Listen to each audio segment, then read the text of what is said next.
mas timpla. Alright. I love it. I like it. I love it. Ano ba pinagawa yun? Ano ba pinagawa yun? Kayo. You talking about that, what the reason? Okay? Huwag na magsasalita. Una muna yung babae. Kasi dapat magpipreno ka kasi sa bibig mo. Kasi hindi mo kasi inisip minsan nakakasakit ka na ng tao.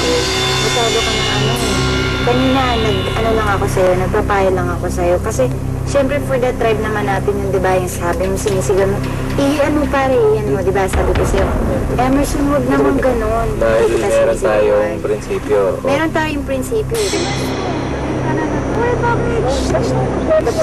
Alam niyo yun na bawal, di ba? Hindi naman sa ganun naiinis ako kay Kuya Emerson. Nagagalit na ako sa kanya kasi punong-puno na ako kahapon. Kasi yung sabi niya ganun, ikaw yan, ako to. Parang ganun. Pang 5 beses na niya ginagawa yun sa akin. Pero lagi na siya sorry. Kaya nasabi ko talaga kahapon, sorry is not accepted anymore. Lagi na siya nagsasorry, lagi ko siyang pinapatawad. Tapos ganun pa rin siya. Siyempre, ang saya ng lahat. Kasi first time kami kwentuhan, tas may ilaw. Kasi ang doon, natutulog kami ng maaga dahil walang ilaw. Yung ibang ko kasama, sabi niya, mag-window ka kasi exposure, sabi ko. Sabi ko sarili ko, ayoko. Kapag tatanungin lang ako, sasagot ako. Kasi nga, kahit nagbibihis ka, mai-expose ka na eh. Yun na yung sabi ko sa kanila. Sa tingin mo, paano babaguhin yung buhay mo?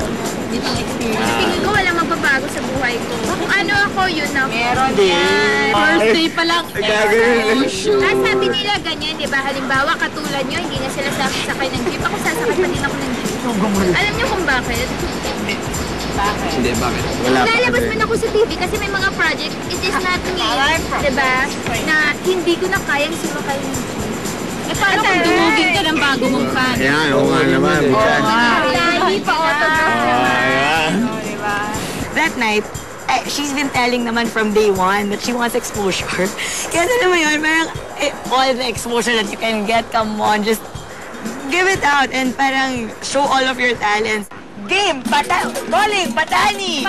Luzon, Visayas, Mindanao, buong bansa, muli na namang binuksan ang tulay, pinto, patungo sa mundo ng showbiz para sa mga kabataang nais magpamalas ng kanilang talento at galing sa industriya. Ito ang nag-iisa, pilit ginagaya, ngunit walang kasing tayo kang lipad. Ito ang nag-iisang nationwide invasion, Starstruck. Dito sa Starstruck, kanya-kanyang pagalingan, kanya-kanyang bilitan. Dito mapapatunayan kung sino ang dapat maging Starstruck survivor. Laging tatandaan, during the Starstruck, everything have a test. To believe to the power of your dream and survive Starstruck. Inilahad ko lang sa kanila kung ano yung mga naging experience ko nung nagpa-audition nga ako ng parang artista search, ganyan. O nung mga nakarang taon na matagal na panahon yun. First part pa lang yun! First part pa lang yun! Pero pag ang second part, Hi guys, wanna loan? Sure, why not? Ano wanna loan? Takers? Ano na? Yeah. Loan. Hey, global takers, always loading and you can chance to win 100,000 pesos for the elimination draw and 1 million pesos for a grand draw.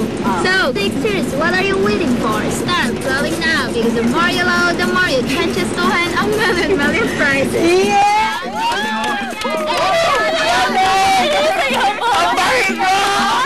Nakakatuwa. Funny na nakakatuwa siya. Kasi, yung alam mong hindi naman siya walang hiya, pero yung alam niya meron siya eh. So, why hide it, diba?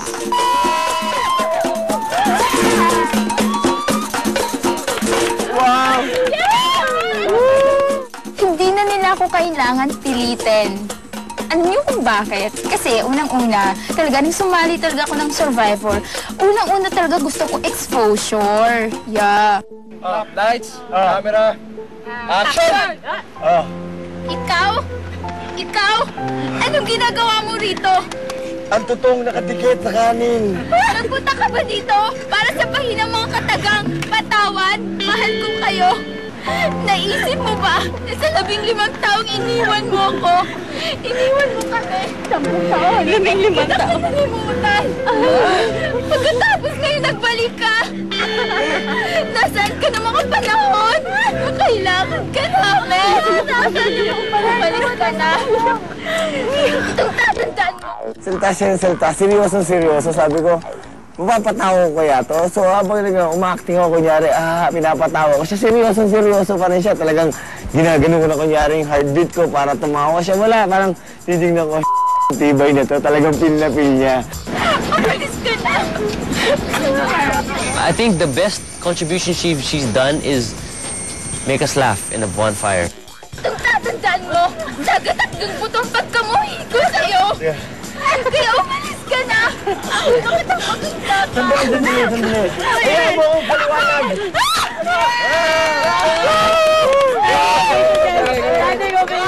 Stand up,